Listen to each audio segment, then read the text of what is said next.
Painted application ધોરણ 6 થી 12ના વિદ્યાર્થીઓ માટે અપડેટ થઈ ચૂકી છે.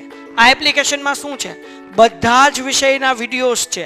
ગુજરાતની બેસ્ટ ફેકલ્ટી દ્વારા લાઈવ લેક્ચર્સ છે.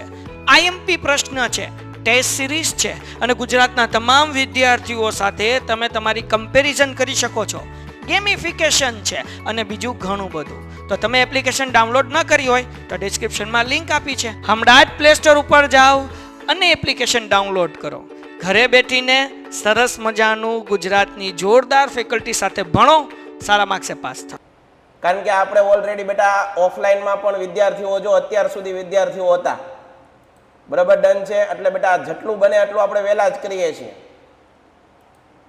આપણા માટે છે ને કૃષિ ચેપ્ટર બહુ અગત્યનું છે, એ કરી નાખજો ખાસ. અને બીજા હું તમને કહીશ, બરોબર છે, બીજા હું તમને કહીશ. આપણે એને બધા તમને પીડીએફ મોકલેલી છે, એમાં માર્ક પણ લખેલા છે બેટા. તારી આગળ નથી પહોંચી? એટલે તું ક્યારે જોઈન થયો તો? મેં તો બધી ગ્રુપમાં મૂકેલી છે. આજે ચેપ્ટર ભણવું છે 17મું ચેપ્ટર, આર્થિક સમસ્યા, પડકારો, ગરીબી અને બેરોજગારી. આ ચેપ્ટર છે એ છેલ્લું એક મારે બાકી છે, ઓફલાઈનમાં પણ બાકી છે, તમને પણ નથી ભણાવ્યું, બરાબર છે. તો આ ચેપ્ટરને આજે આપણે બરોબર રીતે શરૂ કરી દઈએ, સમજવા મળીએ. જ્યારે પણ પૂરું થાય વ્યવસ્થિત સમજતા જઈએ ધીમે ધીમે અને આગળ વધતા જઈએ. પહેલી વસ્તુ છે ગરીબી એટલે શું? સાહેબ, આ વસ્તુથી બધા લોકો પરિચિત છે. ગરીબી કોને નથી ખબર એ મને કહો. બધા લોકોને ગરીબી વિશે ઓળખે, બધા લોકો ગરીબીને સમજે છે અને ગરીબી જાણે છે. કારણ કે આજના સમયની અંદર છે વસ્તી વધવા માંડી છે આપણા દેશની, બરાબર છે. માણસોને રોજગાર નથી મળતા, ધંધા નથી મળતા. આના કારણે કંઈક ને કંઈક ગરીબી ઘર કરી ગઈ છે સમાજની અંદર. આપણે ગરીબ અને અમીર વચ્ચેનો જે ગેપ છે એને ઘટાડવા માટે પ્રયત્ન થઈ રહ્યા છે, પણ ઘટવાને બદલે આ ગેપ છે એ વધી રહ્યો છે. અમીર માણસ અમીર બનતો જાય છે, ગરીબ માણસ ગરીબ બનતો જાય છે. એના પાછળ વિદ્યાર્થી મિત્રો ઘણા બધા કારણો જવાબદાર છે, કોઈ એક કારણ નથી. અને આપણો દેશ પણ આવડો મોટો છે. તો આવા સંજોગોની અંદર આ ગરીબી એ બહુ ખરાબ છે. જે લોકો ગરીબ પરિસ્થિતિમાં જીવે છે એને ખબર છે. આજે પણ મારા વાલા વિદ્યાર્થી મિત્રો, દેશની અડધી વસ્તી, દેશની કેટલી બધી વસ્તી એવી છે જેને 2 ટકનું ભોજન નથી મળતું, જેને પોતાની પ્રાથમિક જરૂરિયાતો નથી સંતોષાતી, જેના બાળકો કુપોષણના કારણે મરી રહ્યા છે, જેના બાળકોને શિક્ષણ મળવું જોઈએ એને શિક્ષણ નથી મળી રહ્યું, આરોગ્યની સેવાઓ નથી મળી, ખરાબ વિસ્તારમાં રહે છે, આના કારણે રોગના દર્દી બન્યા છે. તો આવી આપણા દેશની અંદર ઘણી બધી પરિસ્થિતિઓ છે અને આ પરિસ્થિતિઓ છે એનો નિકાલ કેમ કરવો, આ પરિસ્થિતિઓથી દેશને કેમ આગળ વધારવો, એ બહુ મોટો પ્રશ્ન આજની તારીખે આ સમસ્યા છે. મેં તમને હમણાં જ કીધું કે ગરીબ અને અમીર વચ્ચેનો ગેપ ઘટાડવાનો છે, એની બદલે વધી રહ્યો છે. તો એ માટે આ ચેપ્ટર ભણવું જરૂરી છે. તમે પણ ભારતના નાગરિકો છો. આવનારો સમય તમારા ખભે દેશ હશે, તમારી ઉપર જવાબદારી હશે. તો તમે કેવા પગલાં લેશો? આ ચેપ્ટર ભણવા જેવું છે, મજા આવશે અને સમજવા જેવું છે. ખાસ કરીને તો તમારા જીવનમાં ઉતારવું જોઈએ કે ભાઈ ગરીબી એ કેટલી ખરાબ છે. આપણે ભાગ્યશાળી છીએ કે આટલું સરસ સુવિધાઓ છે આપણી પાસે. આપણા મમ્મી પપ્પા આપણી વાહે આટલી મહેનત કરે છે, આપણી પાછળ એટલા સંઘર્ષો કરે છે. તમારી પ્રાથમિક જરૂરિયાતો સંતોષાય, તમને સારી એવી સ્કૂલ, સારું એવું કોચિંગ ક્લાસ, તમારી દરેક જરૂરિયાતો તમારા માતા પિતા પૂરી કરે છે. પણ એ જરૂરિયાતો કેમ પૂરી થાય એ દરેક બાળકે વિચારવું પડશે. એ જરૂરિયાતો પપ્પા પૈસા કેમ લાવે છે ને એ આપણે વિચારવું પડશે. વાપરતા પહેલા વિચારતા શીખજો કે મારા દીકરાઓ આ પૈસા કેમ આવે છે, આપણા બાપા કેમ રૂપિયો રળીને આવે છે.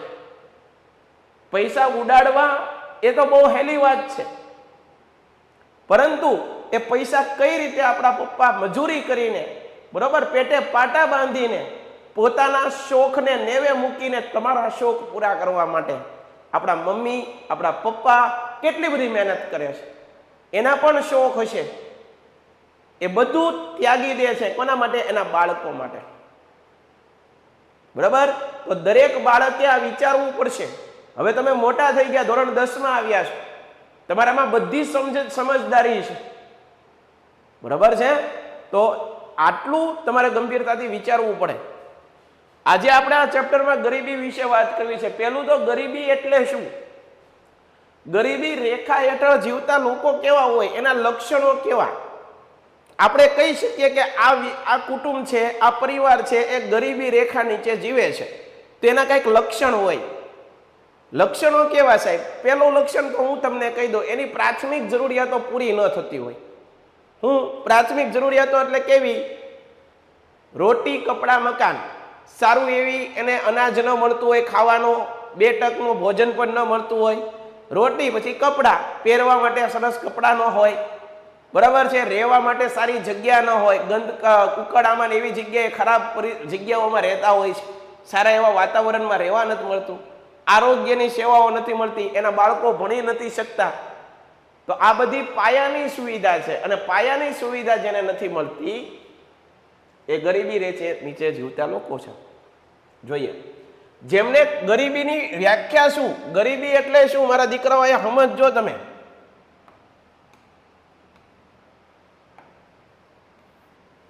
ગરીબીની વ્યાખ્યા શું સાહેબ? તો કે ભાઈ ગરીબી એટલે શું? જેને ખોરાક, કપડા, રહેઠાણ જેવી, સમજજો, ખોરાક, કપડા, રહેઠાણ જેવી પાયાની મૂળભૂત જરૂરિયાતો, પાયાની મૂળભૂત અને પ્રાથમિક, આ બધાને માટે જરૂરી છે. પ્રાથમિક જરૂરિયાતો, શિક્ષણ, તબીબી એટલે આરોગ્ય જેવી સુવિધાઓ પૂરતા પ્રમાણમાં મળતી નથી.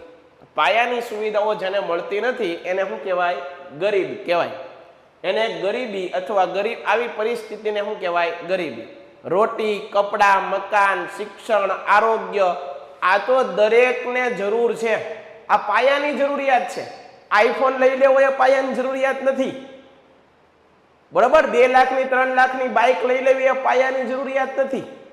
આજે તો યુવાન, તમારી જેવા યુવાન છોકરા છોકરીઓ આવી જરૂરિયાતને પોતાની પાયાની જરૂરિયાત ગણે છે. કે આજે આપણી આગળ આઈફોન હોવો જોઈએ, આજે આપણી આગળ આટલા લાખની વોચ હોવી જોઈએ, આટલા હજારની વોચ હોવી જોઈએ, આવી મોંઘી મોંઘી ગાડીઓ હોવી જોઈએ. લેવાય, ન લેવાય એમ નહીં, પણ પોતાના આપ બળે લેવાય. પોતાના પૈસા રળીને, કેમ પૈસા આવે છે આપણને ખબર હોવી જોઈએ. બરાબર છે? પોતે મહેનત કરીને, સંઘર્ષ કરીને સારા એવા મુકામ સુધી પહોંચી અને દુનિયાની દરેક મોંઘી વસ્તુ તમે તમારે લ્યો, ક્યાં વાંધો છે, પણ તમારા પૈસે લ્યો, તમારી મહેનતે લ્યો, તો ખબર પડશે. અત્યારે તો દીકરા દીકરીઓને વાત કરીએ તો આપણે એમ કહીએ ને પાયાની જરૂરિયાત કઈ, તો આવી બધી કે આ કઈ પાયાની જરૂરિયાત થોડી છે? 3 લાખની મારી આગળ બાઇક હોવી જોઈએ પાયાની જરૂરિયાત થોડી છે? હવે આપણા બાપા છે બચારા હાલીને જતા હોય, અને આપણે આવું કહેવાનું ન કરાય, એવું ક્યારેય કરાય નહીં. તો પાયાની જરૂરિયાત જેની સંતોષાતી નથી એ ગરીબ કહેવાય. હવે સાહેબ ગરીબી રેખા નીચે જીવતા લોકોના લક્ષણ કેવા હોય છે? એક એક લક્ષણ જોઈએ. જે લોકો ગરીબ છે અથવા ગરીબી રેખા નીચે જીવે છે એ લોકોના લક્ષણ કેવા, એને ઓળખવા કેમ? એને કઈ રીતે ઓળખીએ કે આ વ્યક્તિ ગરીબ છે, આ પરિવાર ગરીબી રેખામાં જીવે છે, કે આ પરિવાર છે એ ગરીબ છે? એ સાહેબ અમને ખબર કેમ પડે? અમને કહેશો તમે? હાલો કહી દો, અહીંયા આવી આવો. પેલું, જે લોકોને 2 ટક ભોજન નથી મળતું, ટકનું ભોજન પણ ખાવા નથી મળતું, ખાવા માટે તડપે છે બેચારા, એને ભોજન પણ 3 ટાઈમનું હરખું મળતું નથી, 2 ટકનું ભોજન મળતું નથી, તો આપણે એવું કહી શકાય કે આ વ્યક્તિ અથવા આ પરિવાર ગરીબ છે. સમજાઈ ગયું છે? બીજું, ગરીબી રેખા નીચે જે પરિવાર વસે અથવા મોકલાશ વાળી જગ્યા નથી, રહેવાની સારી જગ્યા, આપણે તો ઘર પણ સારા છે, તો રહેવા માટે જગ્યા નથી, તો એને આપણે એમ કહી શકાય કે ગરીબ છે. ગંદા વિસ્તારમાં રહે છે તો આપણે એવું કહી શકાય કે ગરીબ છે. જેની આવક પરિવારની અંદર 5 સભ્યો હોય પણ આવક એક જ માણસ ભરણ પોષણ થાય એમ ન હોય તો શું કહેવાય? એ ગરીબ છે એવું કહી શકાય. જેને પોષણયુક્ત, સાહેબ આપણે પહેલા તો તમે કીધું 2 ટકનું ભોજન નથી મળતું, તેને પોષણયુક્ત ભોજન ક્યાંથી મળવાનું? સમજાય ને?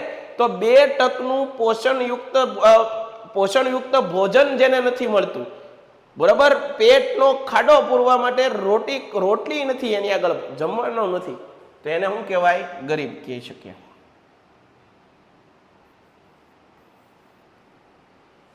જેઓ શારીરિક રીતે અશક્ત છે. અશક્ત એટલે શું? ખરાબ વાતાવરણમાં રહે છે, શિક્ષણ નથી, એનો માનસિક વિકાસ, શારીરિક વિકાસ બરોબર નથી, તો એને શારીરિક અશક્ત કહેવાય. શરીર બરોબર નથી કામ કરી શકતું, તો એને. જેનું આયુષ્ય આપણા બધાનું આયુષ્ય છે એના કરતા જેનું આયુષ્ય, સરેરાશ આયુષ્ય કેવું? ઓછું હોય.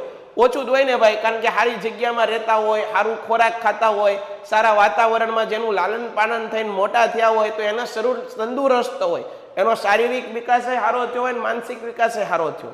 પણ જે નાનપણથી પીડાતા હોય, જેને ખાવાનું નથી મળતું, જેને સારી જગ્યાએ રહેવાનું નથી મળતું, કાંઈ ભણવાનું નથી મળતું, કાંઈક રોગ થયા હોય તેની દવા લેવાના પણ એની આગળ પૈસા નથી, તો એ લોકોનું આયુષ્ય હંમેશા કેવું હોય? ઓછું હોય. જેઓ નિરક્ષર છે, એટલે કે ભણી પણ નથી શકતા, નાના મોટા રોગોથી પીડાય છે અને નાના મોટા રોગો થયેલા હોય છે. જેમના બાળકો ભણવાની ઉંમરે મજૂરી કરતા હોય, બાળકો પણ અત્યારે ખબર છે મજૂરી કામ કરતા હોય છે, તો એ ભણવાની ઉંમર છે એની, બરાબર છે, પોતાનું કરિયર, પોતાનું ભાગ્ય, પોતાનું નસીબ, બરાબર છે, બનાવવાનો સમય છે, ત્યારે એ બિચારા મજૂરી કરતા હોય. મજબૂરી માણસને બધું કરાવે છે, બરાબર, મજબૂરી બધું કરાવે. તો વિચાર કરો મારા દીકરાઓ, તમારે હંમેશા જ્યારે પણ ડિમોટિવેશન મળે, જ્યારે પણ તમને એમ થાય મારી પાસે કાંઈ નથી, ત્યારે તમારાથી નીચેના લોકોને જોજો કે એ લોકો કઈ પરિસ્થિતિમાં પોતાનું રોજગાર ચલાવે છે, કઈ પરિસ્થિતિમાં સુખીથી રહે છે. બચારા રોડ ઉપર રહેતા હોય તોય મોઢે સ્માઇલ કરીને જિંદગી જીવે છે, ને આપણને તો ભગવાને આટલું બધું દીધું, આટલું બધું આપ્યું છે, છતાં આપણે રોજડા રોઈએ છીએ, મારી પાસે આ નથી, મારી પાસે ફલાણું નથી, મને કોઈ સાચવતું નથી, મારા મમ્મી પપ્પા મને આ વસ્તુ નથી અપાવતા. આવી ખોટી ફરિયાદો ન કરતા, તમારીથી નીચેના લોકો છે, બિચારા રોડે રખડતા લોકો છે, રસ્તાના કામ કરતા લોકો છે, મજૂરી કામ કરતા લોકો છે, સફાઈ કર્મીઓ છે, એની ક્યારેક પરિસ્થિતિ તો જુઓ, એની ક્યારેક દશા તો જુઓ.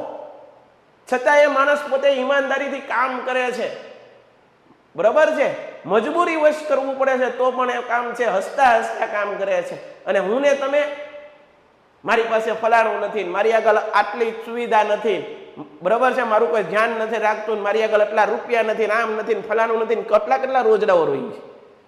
ઉમાશંકર જેઠાલાલ જોશીની આ સમયે મને એક પંક્તિ યાદ આવે છે. 3 વાના મુજને મળ્યા, હૈયું, મસ્તક અને હાથ, બહુ દઈ દીધું નાથ, જા હવે મારે કશું નથી માંગવું. શું કીધું? 3 વાના મુજને મળ્યા, મને 3 વસ્તુ ભગવાન તે આપી છે, સારી આપી છે. હૈયું એટલે કે તાકાત આપી છે, હૈયું મસ્તક મગજ આપ્યું છે, અને હાથ આપ્યા છે. માણસ આગળ આટલું તે આપ્યું છે ભગવાન, પછી મારે તારી આગળ શું માંગવાનું હોય? હવે હું મારી હાથે મારું નસીબ બનાવીશ, હું મારી હાથે મારું જીવન કંડારીશ. 3 વાના મુજને મળ્યા, હૈયું મસ્તક હાથ, બહુ દઈ દીધું નાથ, હવે મારે કશું નથી જાતું, હવે મારે કશું નથી માંગવું. આ તો આપણે ભગવાન આગળ એમ માંગે, હે ભગવાન દિવાળી આવે છે, મારે આઈફોન લેવો છે. અરે ભગવાન આગળ માંગવાની વસ્તુ નથી આવી વસ્તુ. આજે લોકોને દેખાદેખીનો સમય આવી ગયો છે. મારી પડખે કોઈક આ રીતનું જીવે છે તો હું જીવું, એટલે આપણી પરિસ્થિતિ પ્રમાણે જીવવાનું હોય. આપણા મમ્મી પપ્પા, આપણા પરિવારની પરિસ્થિતિને 2 આંખમાં રાખવાની છે. મારો પરિવાર આટલું ભોગવે છે, એને, મારા પરિવારને મારી ઉપર આશા છે કે મારો દીકરો કે મારી દીકરી અમારો સમય સારો લાવશે. એ આપણી આંખમાં હોવું જોઈએ, નહીં કે દેખાદેખીમાં. આ આમ કરે છે તો હું આમ કરું, થવું જ ન જોઈએ. તમે બધા સમજો છો એટલા માટે કહું છું, યાદ રાખજો. જેમના બાળકોનું મૃત્યુ પ્રમાણ ઊંચું હોય છે, સામાન્ય રીતે ઉપરયુક્ત લક્ષણ ધરાવતા લોકોને આપણે એવું કહી શકાય કે આ લોકો ગરીબ છે. તો પહેલા તમારે વ્યાખ્યા લખવાની, પછી એના લક્ષણ લખવાના. હાલો સાહેબ આગળ. સાહેબ ગરીબી રેખા એટલે શું, એનું માપન કઈ રીતે થાય? ગરીબી રેખા એટલે શું, એનું માપન કરવું હોય તો કઈ શું કરવાનું? જુઓ, ગરીબી રેખાનો ખ્યાલ, ગરીબ અને ગરીબી રેખા આવું હોય એ સૌ પ્રથમ એક સંસ્થાએ કહી દીધું આખા વર્લ્ડને. એનું નામ છે વર્લ્ડ હેલ્થ ઓર્ગેનાઇઝેશન. આ સંસ્થા છે એ વર્લ્ડ હેલ્થ ઓર્ગેનાઇઝેશન નામની સંસ્થા છે. એના નિયામક બોર્ડ ઓરે આ ખ્યાલ રજૂ કર્યો. ગરીબી રેખાનો ખ્યાલ કોઈએ રજૂ કર્યો? તો કે ભાઈ વર્લ્ડ હેલ્થ ઓર્ગેનાઇઝેશનના વડા હતા, એનું નામ હતું ઓરે. ઓરે નામ કેવું મસ્ત, ઓરે. વર્લ્ડ હેલ્થ ઓર્ગેનાઇઝેશન અને એના વડા હતા, એનું નામ હતું ઓરે. એ નિયામક બોર્ડના વડા ઓરે એ સૌ પ્રથમ ગરીબી કોને કહેવાય, ગરીબી રેખા એટલે શું એનું વ્યાખ્યા આપી આખા વર્લ્ડને, આખી દુનિયાના બધા દેશોને આ વ્યાખ્યા આપી. કારણ કે એવું ન હોય અમેરિકા છે તો અમેરિકામાં ગરીબી ન હોય, ગરીબી તો બધે હોય, બરાબર? બધા દેશમાં થોડી ઘણી ગરીબી હોય. હા, ત્યાં ઓછી છે, આપણે વધારે છે. આ વર્લ્ડ હેલ્થ ઓર્ગેનાઇઝેશન નું વડું મથક ક્યાં છે? આ યાદ રાખજો, પ્રશ્ન આ પણ પૂછાય છે. વડું મથક પેન્ટેડ એપ્લિકેશન ધોરણ 6 થી 12ના વિદ્યાર્થીઓ માટે અપડેટ થઈ ચૂકી છે. આ એપ્લિકેશનમાં શું છે? બધા જ વિષયના વિડીયોઝ છે. ગુજરાતની બેસ્ટ ફેકલ્ટી દ્વારા લાઈવ લેક્ચર્સ છે, આઈએમપી પ્રશ્ન છે, ટેસ્ટ સિરીઝ છે અને ગુજરાતના તમામ વિદ્યાર્થીઓ સાથે તમે તમારી કમ્પેરિઝન કરી શકો છો.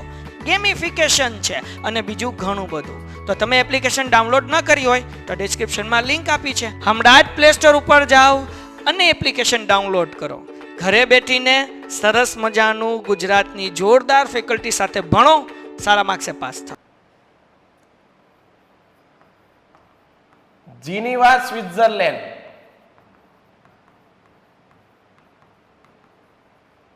ક્યાં આવેલું છે? જીનીવા સ્વિટ્ઝરલેન્ડ ખાતે આવેલું છે. સ્વિટ્ઝરલેન્ડનું એક શહેર છે, એની અંદર જીનીવા ખાતે આ છે વર્લ્ડ હેલ્થ ઓર્ગેનાઇઝેશન છે, એનું વડું મથક આવેલું છે. હાલો, તો ગરીબી રેખાનો ખ્યાલ સૌ પ્રથમ કોને આપ્યો? પરીક્ષામાં પ્રશ્ન પૂછાય તો વર્લ્ડ હેલ્થ ઓર્ગેનાઇઝેશન છે, એના નિયામક બોર્ડ હતા, એનું નામ હતું ઓરે. અને આ ઓરે એ ગરીબી રેખાનો ખ્યાલ સૌ પ્રથમ આપ્યો. એનું વડું મથક ક્યાં છે? સ્વિટ્ઝરલેન્ડના જીનીવાની અંદર. અનાજ, વસ્ત્ર, રહેઠાણ, શિક્ષણ, આરોગ્ય, પીવાનું ચોખ્ખું પાણી, વીજળી, પછી સેનિટાઇઝેશનની સુવિધા, ઘરને ચોખ્ખું રાખવાની સુવિધા, પરિવહન, પાછળ થતા ખર્ચ તેમજ આવક મુજબ આ બધા પાછળ કેટલો ખર્ચ કરો છો એના મુજબ કેલેરીના આધારે જીવન ધોરણ નક્કી કરેલી સપાટીને ગરીબી રેખા છે. હવે મારા ભાઈ બનો, હવે મારા અહીંયા ધ્યાન આપો બધા દીકરાઓ. જુઓ, એક વસ્તુ તમને હું સમજાવી દઉં કે ભાઈ હું કીધું તમારી જે પાયાની જરૂરિયાત કઈ કઈ છે, તો કે ભાઈ રોટી, કપડાં, મકાન, શિક્ષણ, આરોગ્ય, પરિવહન, સેનિટાઇઝેશનની સુવિધા, વીજળી પાછળ કેટલા રૂપિયા વાપરો છો, શિક્ષણ પાછળ કેટલા રૂપિયા વાપરો છો, આરોગ્ય પાછળ કેટલા રૂપિયા વાપરો છો, પરિવહન પાછળ કેટલા રૂપિયા વાપરો છો, બરાબર? આ બધા પાછળ તમે કેટલા રૂપિયા વાપરો છો? સ્વાભાવિક છે કે ભાઈ જે માણસ મધ્યમ, જે માણસ છે ગરીબ હશે એ તો આ બધા પાછળ પૈસા વાપરી નથી શકવાનો. આના આધારે નક્કી કરવામાં આવે છે કે આ બધા પાછળ જે ખર્ચ કરવામાં આવે છે એના આધારે નક્કી કરવામાં આવે છે કે કોણ ગરીબ છે ને કોણ પૈસાવાળો છે. જો કોઈ માણસ આ બધી જરૂરિયાત પાછળ થોડાક ને થોડાક રૂપિયા વાપરી શકતો હોય, પૈસા ખર્ચી શકતો હોય, તો આપણે એને ગરીબ કહી શકાય નહીં, બરાબર? આ પૈસા ગરીબ ન કરી. દાખલા તરીકે મારી વાત કરું, હું છે તો એ અનાજ, મારું ભરણ પોષણ વ્યવસ્થિત રીતે કરું છું, વેલ એન્ડ ગુડ. તો ભાઈ આ વસ્તુ છે, હું અનાજ ખાઈ શકું છું, મારે કપડાં જે પહેરવા જોઈએ, મારી જરૂરિયાત છે પૂરી થાય છે. શિક્ષણ તો મેં સારું એવું શિક્ષણ પણ મેળવ્યું છે, મારા મમ્મી પપ્પાએ મને ભણાવ્યો ગણાવ્યો, બરાબર છે, અને એક લાયક માણસ બનાવ્યો છે, તો ભાઈ એ પણ એની પાછળ પણ અમે ખર્ચ કરેલો છે. આરોગ્ય છે તો ભાઈ કાંઈ પણ અમે માંદા પડીએ તો દવા પાછળ ખર્ચ કરવામાં મને કાંઈ વાંધો નથી, હોય છે આપણી આગળ. પીવાનું ચોખ્ખું પાણી પણ મળે છે, બરાબર? સારી જગ્યાએ રહેવાનું મળે છે, વીજળીની સુવિધા પણ છે, પરિવહન એક જગ્યાએ બીજી જગ્યાએ જવા માટે મારી આગળ વાહન પણ છે. તો આ બધા પાછળ મેં ખર્ચ કરેલો, તો હું ગરીબ ગણાવું નહીં. હા, મધ્યમ કક્ષામાં આવ્યા આપણે, પણ ગરીબ ગણાય નહીં. જે લોકો આની પાછળ ખર્ચ નથી કરી શકતા એવા લોકોને આપણે ગરીબ કહીએ, કે એવા લોકોને આપણે ગરીબી રેખા નીચે જીવતા લોકો કહી શકીએ. ડન? આગળ ગરીબીનું માપન કરવું, તમારે ગરીબીને માપવી છે, ગરીબીનું માપન કરવું છે, તો એના માટે બે રીતો છે. કેટલી રીતો છે? એના માટે બે રસ્તાઓ છે ભાઈ. બે રીતો. કઈ બે રીતો સાહેબ?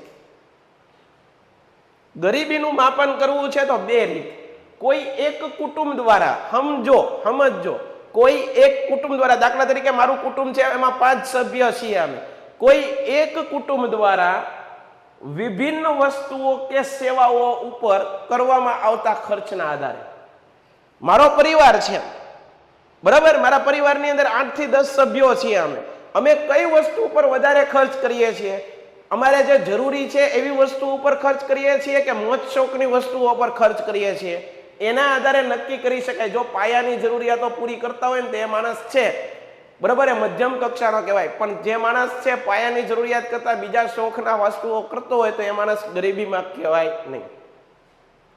કુટુંબ દ્વારા મેળવેલી આવકના આધારે, એક તો કોઈ એક કુટુંબ દ્વારા કોઈ વસ્તુ ઉપર કેટલો ખર્ચ કરો છો એના આધારે, બીજી વસ્તુ કુટુંબ દ્વારા મેળવેલી કુલ આવકના આધારે. કુટુંબ એટલે વધુમાં વધુ 5 સભ્ય હોય એને કુટુંબ આપણે ગણી શકાય. અનાજ, કઠોળ, દૂધ, શાકભાજી, કપડાં, રહેઠાણ જેવી તદ્દન પ્રાથમિક જરૂરિયાતો લઘુત્તમ બજાર એટલે ઓછા ભાવે પણ પ્રાપ્ત કરી શકવાની, જેનામાં ન્યૂનતમ આવક ન ધરાવતા હોય તેઓ નિરપેક્ષ રીતે ગરીબ, તેઓ નિરપેક્ષ રીતે ગરીબ છે તેમજ કહેવાય. આ બધી વસ્તુઓ ઉપર લઘુત્તમ બજાર ભાવે ઓછી કિંમતે પણ પ્રાપ્ત નથી કરી શકતા, મેળવી નથી શકતા, તો એને ગરીબ જ કહેવાય. હાલો, ડન છે. હવે એકવાર આપણે પૂછી લઈએ છોકરાઓને, જેથી કરીને ઊંચી આવકવાળા જૂથની નીચી આવકવાળા જૂથની સરખામણી કરતા નીચી આવકવાળા જૂથની આવક ઓછી હોવાથી તેને સાપેક્ષ રીતે ગરીબ કહી શકાય. એનો મતલબ એમ, મારી આવક 15,000 હોય અને હું છે બીજાની સાથે સરખામણી કરું અને બીજાનો પગાર 50,000 હોય તો એની સરખામણીમાં હું સાપેક્ષ ગરીબ કહેવાઉં. હાલો, દાખલા તરીકે મારો પગાર 20,000 છે, મારો એક ફ્રેન્ડ છે એનો પગાર 50,000 છે, બીજો એક ફ્રેન્ડ છે એને ₹1,00,000 પગાર છે, તો ₹1,00,000 વાળાની સરખામણીમાં અમે બે ભાઈબંધ, હું 20,000 વાળો, ઓલો 50,000 વાળો, બે સાપેક્ષ ગરીબ કહેવાય. બરાબર છે, એવું કહેવા માંગે.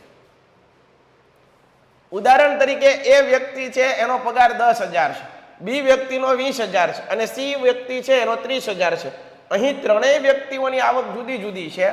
બી છે ની તુલનાએ એ વ્યક્તિની આવક ઓછી હોવાથી એ વ્યક્તિ સાપેક્ષ ગરીબ કહેવાય. તેવી જ રીતે સી વ્યક્તિની એ વ્યક્તિ અને બી વ્યક્તિની આવક ઓછી હોવાથી બંને સાપેક્ષ ગરીબ કહેવાય. ભારતમાં ગરીબીનું વર્ણન આ એક આપણે જોઈ લઈએ, પછી આપણે પૂરું કરીએ.